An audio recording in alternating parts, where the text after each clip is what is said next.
જામનગરમાં અતિ આધુનિક સાધનો દ્વારા સિટી સર્વે આધુનિક મશીનથી પ્રોપર્ટી કાર્ડનું ખાતમુહૂર્ત કલેક્ટરના હસ્તે કરવામાં આવ્યું હતું। જામનગર શહેરમાં મહેસૂલ વિભાગ જમીન દફતર ખાતા દ્વારા પ્રોપર્ટી કાર્ડ માટેના સર્વે સિસ્ટમનું ખાતમુહૂર્ત કલેક્ટર કચેરી ખાતે રાખ્યું હતું। જિલ્લા કલેક્ટર આર.જે. માકડિયા અને જિલ્લા વિકાસ અધિકારી દ્વારા સેન્ટરની પૂજા વિધિ સંપન્ન કરવામાં આવી હતી। ગુજરાતમાં ત્રીજી શહેર જામનગર આ સર્વેવાળું બનશે, જેનાથી ખાનગી અને સરકારી જમીન કેટલા બાંધકામ થાય છે તેની જાણકારી મળી શકશે।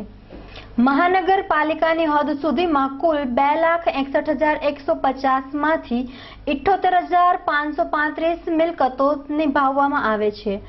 માપણી અને એચકેકે ચોકસીની લોકોને જાણકારી મળશે। તેના દ્વારા મિલકતનું પ્રોપર્ટી કાર્ડ તદ્દન આધુનિક સાધનોથી રેકોર્ડ તૈયાર થશે। આધુનિક સાધનો દ્વારા કેટલી સરકારી જમીન ઉપર દબાણ છે તે માહિતી મળશે। જામનગર જિલ્લા કલેક્ટર માકડિયાએ જણાવ્યું હતું કે આ પદ્ધતિથી શહેરના વિકાસના દ્વારો ખુલી જશે। જિલ્લા સેવા સદન ખાતે આપણે આઇકોનિક સ્ટોનનું જે પ્રત્યારોપણ કર્યું છે, સ્ટોન ફાઉન્ડેશન જે કર્યું છે, આઇકોનિક સ્ટોન, એ આવનારા દિવસોમાં હવે એને કેન્દ્ર ગણીને સમગ્ર શહેરની હદ રેખાઓ, હદ ચોકસીના બાબતો છે એ ક્લિયર થશે। બીજી વાત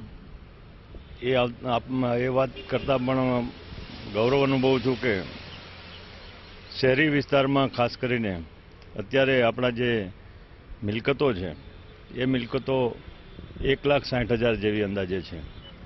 એમાં થોડી ઘણી વધઘટ કંઈ હોય, પણ આટલી મારા અંદાજ મુજબ છે। એ મિલકતો પૈકી જો રેવન્યુ રેકર્ડ ઉપર એની અસર હોય તો એ માત્ર આશરે 80,000 જેવી મિલકતો છે। મતલબ 50% ઉપરાંતની જે મિલકતો છે એ મિલકતો ડોક્યુમેન્ટેશન ઉપર નથી, રેવન્યુ રેકર્ડ ઉપર નથી। અવારનવાર સેમી અર્બન અર્બનમાંથી પણ લોકોની રીતની રજૂઆતો આવે છે કે અમે મિલકત ધરાવીએ છીએ, 2 નંબરના હિસાબપત્રકમાં અમારા મિલકતના ઉલ્લેખ નથી, ઓલું નથી।